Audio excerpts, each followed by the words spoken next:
Hello everyone, welcome back to tell. ఈరోజు Saturday కాబట్టి మనం ఎవ్రీ సాటర్డే తెలుగు సెంటెన్సెస్ని ఇంగ్లీష్లో ఫార్మల్గా అండ్ ఇన్ఫార్మల్గా ఎలా ఎక్స్ప్రెస్ చేయొచ్చో నేర్చుకుంటూ ఉంటాం. ఈరోజు ఇక్కడ చూపిస్తున్న ఈ సెంటెన్సెసే మీకు ఇంగ్లీష్లో ఎలా ఎక్స్ప్రెస్ చేయాలో నేర్పించబోతున్నాను, అది కూడా ఫార్మల్ అండ్ ఇన్ఫార్మల్గా. So without getting any late, let's get into our today's class.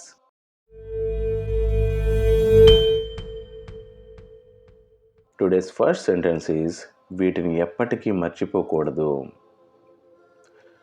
Sorry for the mistake, అక్కడ కూడదులో కూ పడాల్సింది కూ పడింది. So sorry for that. These will never be forgotten. నార్మల్గా జనరల్గా చెప్పాలంటే these will never be forgotten, వీటిని ఎప్పటికీ మర్చిపోకూడదు. దీన్ని ఫార్మల్గా ఎలా ఎక్స్ప్రెస్ చేయొచ్చో చూద్దాం. These will remain etched in memory forever. Etched అంటే చెక్కి ఉంచడం అనమాట. అంటే ఒక్కసారి చెక్కితే అదేముంటుంది, ఎప్పటికీ అలా శాశ్వతంగా ఉండిపోతుంది కదా, అందుకని ఆ వర్డ్ యూజ్ చేయడం జరిగింది. Next, these events will never fade from our recollection. Next, these will be remembered for eternity. Eternity అంటే జీవితకాలం, శాశ్వతంగా అని అర్థం. These will remain indelible in our minds.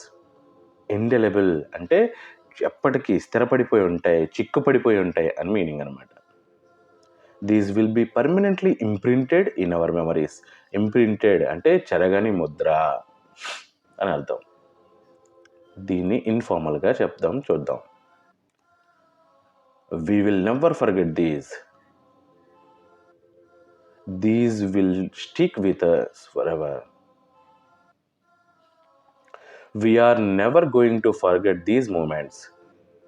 These will stay with us for life. These are unforgettable. First సెంటెన్స్లో we will అనొచ్చు, we shall అని కూడా అనొచ్చు. We shall never forget these అనేది పర్ఫెక్ట్.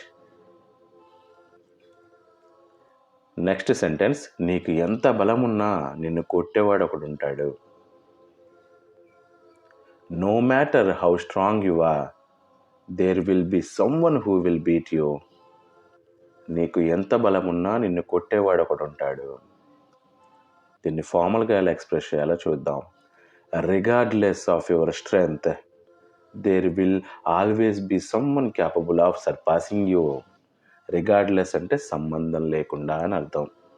సర్పాసింగ్ అంటే నిన్ను తొక్కేసి వెళ్ళిపోయేవాడు అని అర్థం. సో తొక్కేసి దాటుకొని వెళ్ళిపోవడం. Next, no matter the extent of your strength, there will inevitably be someone strong. Inevitably అంటే అనివార్యంగా, ఖచ్చితంగా అని అర్థం. No matter how powerful you may become, there will always be an individual who can defeat you. Despite your strength, there will always exist someone who can overpower you. No matter how much strength you possess, someone will always prevail over you. So ఇదే విషయాన్ని మన ఫ్రెండ్స్కి, మన రిలేటివ్స్కి చెప్పినప్పుడు ఎలా అయినా చెప్పుకోవచ్చు. కానీ మనకంటే పెద్దవాళ్ళకి అఫీషియల్గా పద్ధతిగా చెప్పాలన్నప్పుడు ఫార్మల్గానే చెప్పాలి ఈ విషయాన్ని, వాళ్ళు హర్ట్ కాకుండా. దీన్ని ఇన్ఫార్మల్గా చూద్దాం.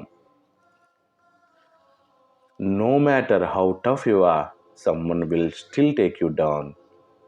Doesn't matter how strong you get, there is always someone who can beat you.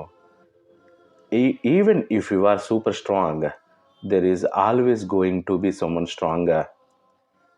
No matter how hard you try, someone out there can still beat you.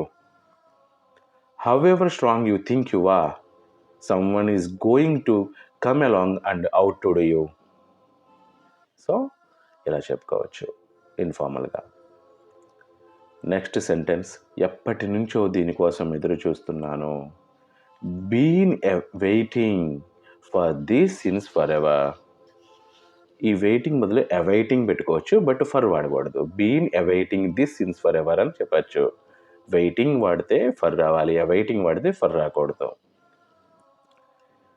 ఫార్మల్గా, I have been anticipating this for an incredibly long time. Incredibly అంటే నమ్మలేనంత.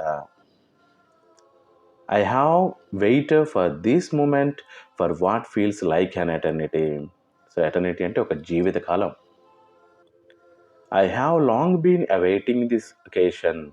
So awaiting వస్తే for రాకూడదు, waiting వస్తే for రావాలి. This has been awaited for a considerable period. So ఇక్కడ awaited వచ్చినా కూడా for వచ్చింది చూసారా, పాస్ట్ టెన్స్లో రావచ్చు అనమాట. ఇలా చిన్న చిన్న ఎక్సెప్షన్స్ ఉంటాయి, అవి అబ్జర్వ్ చేసుకోవాలి. I have been looking forward to this for an extended duration. దీన్ని ఇన్ఫార్మల్గా చూద్దాం. I have been waiting for this forever. Feels like I have been waiting on this for ages. I have been dying for this to happen. It's about time this finally happened. Been waiting for this for what seems like a lifetime.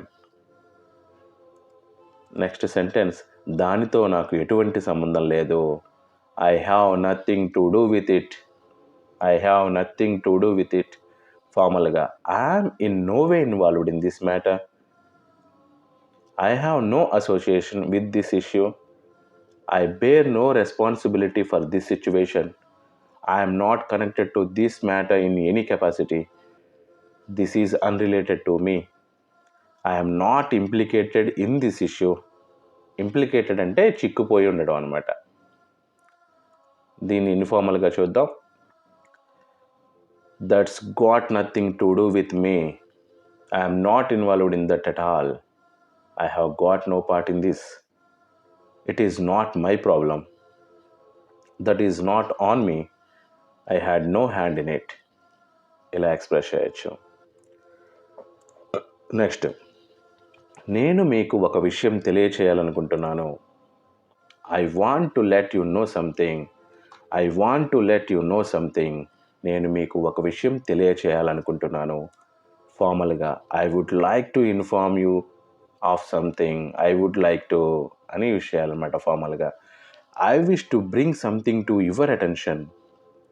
I intend to share some information with you. I need to make you aware of something. I want to notify you about something important. I am reaching out to convey something to you. ఇలా ఫార్మల్గా దీన్ని express చేయొచ్చు. దీన్ని ఇన్ఫార్మల్గా చూద్దాం. I just wanted to tell you something. I have got something to let you know. I need to share something with you. Hey, I wanted to give you a heads up. There is something I want to tell you. ఇలా ఇన్ఫార్మల్గా express చేయొచ్చు. జనరల్గా అయితే I want to let you know something. ఈరోజు చెప్పిన ఈ సెంటెన్సెస్లో ఏ sentence మీకు బాగా నచ్చిందో కామెంట్ చేయండి, నాకు ఎంకరేజింగ్ అనిపిస్తుంది. మీ డౌట్స్ అండ్ రిక్వైర్మెంట్స్ ఏమైనా ఉంటే కామెంట్స్ బాక్స్లో మెన్షన్ చేయండి, నేను ఖచ్చితంగా రిప్లై ఇస్తాను మీకు. So that's for today, signing off.